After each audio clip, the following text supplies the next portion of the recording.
This is Janjo, and I'm building a deck, yeah!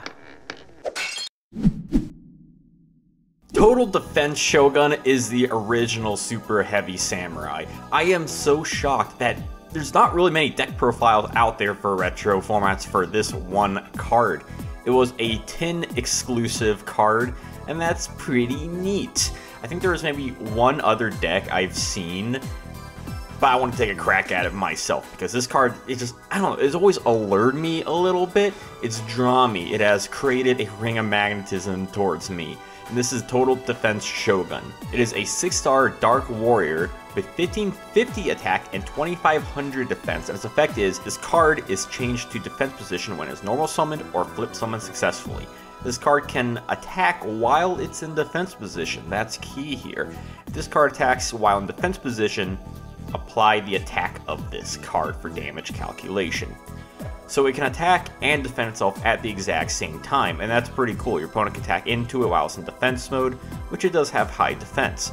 With that 2500 defense, that's pretty high. The only thing your opponent is probably going to have that can attack over it would be Blackluster Soldier. That's the first thing that comes to the top of my head of the decks you normally see, not even a Jinzo. Now the downside is that his attack is pretty low. Now there are ways around it, and I did have a build initially that was more geared towards that, which was, well, equip cards. A lot of equip cards you can use with Total Defense Shogun to raise his attack, because it's not apply the original attack, it's just its attack. So when you equip cards like Mage Power, United Withstand, Acts of Despair, even other support cards like Fairy Meteor Crush or Big Bang Shot, depending on to your liking. There's a lot you can do with Total Defense Shogun with that sort of warrior build. Maybe that'll be a separate thing. Maybe I'll put that in my Patreon or my Discord or for a future video if y'all really like this one enough. But I decided to go a different route. Yeah, I'm not going the shield and sword route. I'm not going the weapon change route, the equip route. And really going into it, I didn't know what I would have wound up with, let alone this build I am showing you right now. This build that kind of is layered like a cake, almost. I don't think I really have a build like this. I don't think I've really shown a burn deck on this channel. I hope I'm not eating my words. There might be one other one, but this is the first time I'm going with this, all about this Total Defense Shogun. Look at that, he has two giant swords in his back and holding one giant one with a shield seemingly off to the corner. He looks more offensive than defensive, if you ask me. He should be more surrounded by, I mean, I guess he has the giant anime shoulder pads and the attire of Shao Kahn or Lord Humongous. I always liked his design, and as many people know, I'm a big fan of card design. At least just aesthetically wise, and its effect is unique for GOAT format. There's not a other card like that. There are similar cards, ones that will flip themselves to defense or change their battle positions. Things like Pac-Man decks or Flip Control or Clown Control. I almost made a Clown Control build of this, but I didn't think you really fit that bill. So this is the build I wound up with. So let's go by the card by card. So of course we got Total Defense Shogun. I was bouncing around 2 and 1. I do like to add more of a card if I'm making it around that deck. I feel like 1 was probably enough because he's not a great card. You need a lot of stuff to kind of support him.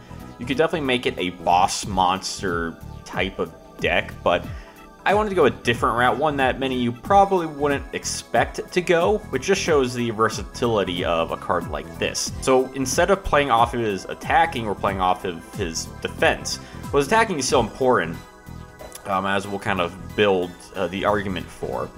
But the other warriors, we got 3 Big Shield Gardenas. Another great defensive card. They actually have 100 more than Total Defense Shogun, which means, I guess that makes Big Shield the absolutely Total Defense Shogun.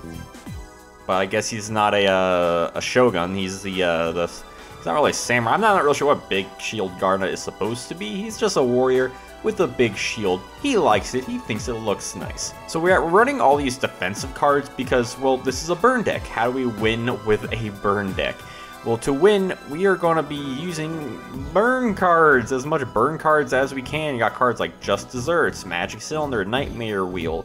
This can kind of change to how you like your burn. I mean, if you want to play a Dark Room of Nightmare, then go right ahead. I'm not playing Dark Room of Nightmare because I think it's a little slow. Like, it only does stuff with other cards, and it's a 300 damage, and it can stack if you run more, but if you're just running one, I don't know, I feel like it doesn't do enough as the other cards I'd rather do, which is just more damage inherently. So we want to basically stall the opponent to continuously burn them and make them pay for trying to mess with the Total Defense Shogun. So when it comes to Total Defense Shogun, a card he really works with in burn actually is Ojama Trio. Because with Ojama Trio, when they're destroyed, your opponent takes 300 damage, and Total Defense Shogun can still attack while in defense, and he can definitely attack over an Ojama token. So you have a good card right here that's easily to attack into to get that burn going. Also, Ojama Trio just kind of blocks your opponent's field, so that's good. When it comes to the other, I got two other defensive cards. That is Gear Golem, the Moving Fortress. You could also play something like Stone Statue of the Aztecs, but at least with Gear Golem, if you get your opponent to that low life points, you can actually attack into them. Assuming you don't have like level limit area B, which also works with Total Defense Shogun. This is also why I'm not playing a card like Gravity Bind, and some other stall cards like Skill Drain. It doesn't work with Total Defense Shogun. Like he has his own separate things you need him for. Alternatively, you could play other defensive cards if you want to. You could switch to like 2 Gravekeeper Spies. You could maybe run other warrior monsters like Exiled Force and Deity Warrior Lady would be my 2 choices. Heck, you could even run like a Command Knight, I guess, because that would boost Total Defense Shogun. And Command Knight does have good defense with 1900, which does protect them from a lot. So Gear Golem, I would say this is the card that if you want to change stuff with, I would change that. There's a lot of your own separate builds. Like, I could definitely see me doing like a Command Knight and a Exile Force or Deity Warrior Lady, or if you're really spicy, a Cyberstein. But I'm not. That's also why I'm only playing 1 Reinforcements of the Army, just because we only have 2 targets, and there's like 4 in total in our deck, between the 3 big shields and the 1 Total Defense Shogun, so there's not much we need to search out. But just in case we like really need that monster, we really need like some sort of search to get something on our field, I think Rhoda is a good card just kind of pull something from. Again, another reason why you could possibly switch these 2 cards or other cards you see fit with a warrior monster. When it comes to, we're actually playing some flip effect monsters here. We're playing 4 unique ones. We're playing Desk Koala, which is definitely the last card I picked for the deck, but I kind of like it. It inflicts 400 damage to your opponent for each card in their hand. Kind of like a Secret Barrel a little bit. Secret Barrel does inflict 200, but this guy inflicts 400 damage, which can possibly be a lot, especially if your opponent's holding on to a lot of stuff that they can't really summon otherwise. If you're, like Ojama Trio or Level Limit, things that they're just kind of holding off on. 400, if your opponent has 3 cards in their hand, that's 1200 damage, and he has 1800 defense. Honestly, just looking at this card, I think Desk Koala is kind of an underrated card in other decks that aren't burned. I'm just saying. We're also playing Mask of Darkness, another card I decided to throw in, because there's a lot of great burn cards we're running. As you can see, a lot of great cards we can pull back from with Mask of Darkness. I'd rather play him than Magician of Faith in this deck, just because there's so much stuff we can get that continuous burn with. Magic Cylinder, Solemn Judgment, Ring of Destruction, things just we can just grab back and continue that burn strategy. And Mask of Darkness facilitates this pretty well. Next, we're playing the Jars.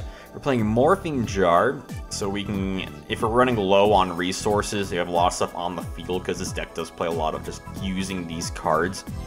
Helps us get a lot of resources back, as do our opponent. Also refills their hand. That works with Desk Koala. Cyber Jar also similarly, and we can summon a lot of cards. We can have these cards face down if we need to. We can use any additional cards we mill, so there's a lot of that stuff. So the Jars definitely work pretty well in burn decks. When it comes to the spells, we're playing a nice solid 10. We're playing Graceful Charity, Pot of Greed, those, the staple stuff. a level limit, so we can prevent the opponent from attacking as much as they can. It's not going to prevent if they have a Sonic Duck, but they're probably not playing Sonic Duck. And we're not going to worry about most of that because we're not going to be attacking whatsoever, except with Total Defense Shogun, in which he can attack in defense mode. Playing one Rhoda, as I mentioned, if we just need to get a monster, one of the like probably mainly a Big Shield Garna. If we really need something from our deck, we can at least search something out. Stumbling is a good card because it's another stall thing to get your opponent into defense position more times than not, especially if you're not using like a level limit or they have other monsters that are under that. So there are definitely good things about this.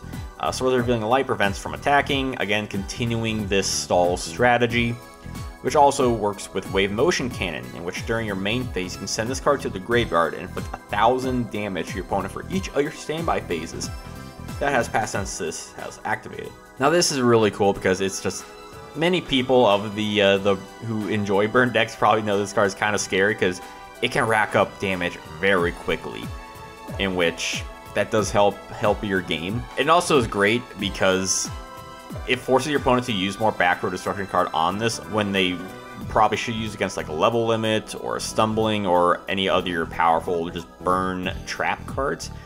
But you know, we're also playing 3, so that's still very scary. For the trap cards, we're playing Ceasefire, which is a great burn strategy. We can flip monsters, we can keep things in defense mode. I'm also thinking of other trap cards we could run, like Curse of Anubis we could run maybe. Divine Wrath I think would be a good one because I could stop effects. Just throwing ideas out there. Snatch Steal could also be, I almost threw that in, I just thinking about it, just stealing a card, but I don't think it works with the strategy super well. Fake Trap. If your opponent tries to destroy a spell, trap, or monster effect, that will destroy a trap or trap cards. Now, this works against something like MST, Breaker of the Magical Warrior, Heavy Storm.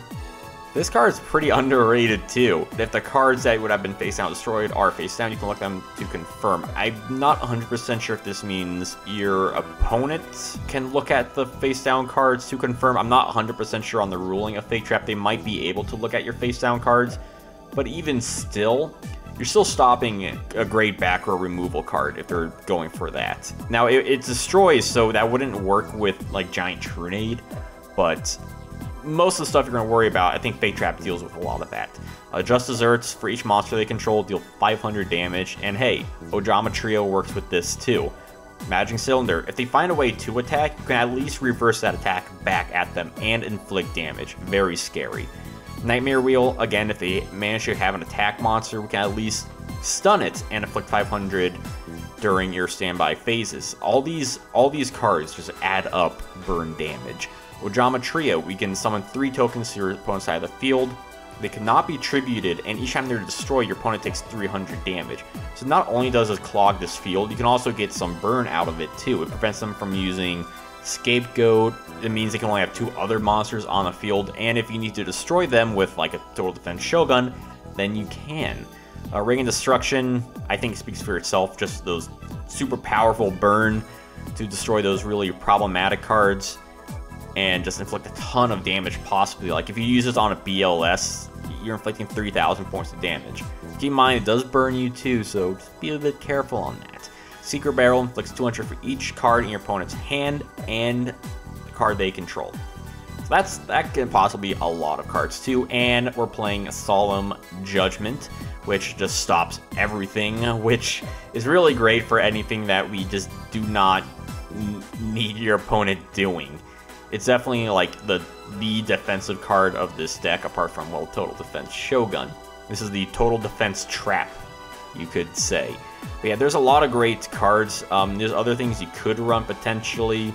Like if you want to run more negation cards like Magic Jammer or 7 Tools of the Bandit, other warrior monsters. In that case, you may be able to just fit in another Reinforcements of the Army if you do wind up playing more warrior cards. Darkmoor Nightmare, I want to stay away from that, but it is a choice. You could do like a Cyberstein with a Giant Trunade kind of thing. Just have that like boom attack, some of that Master of Oz, and then just activate all your cards afterwards.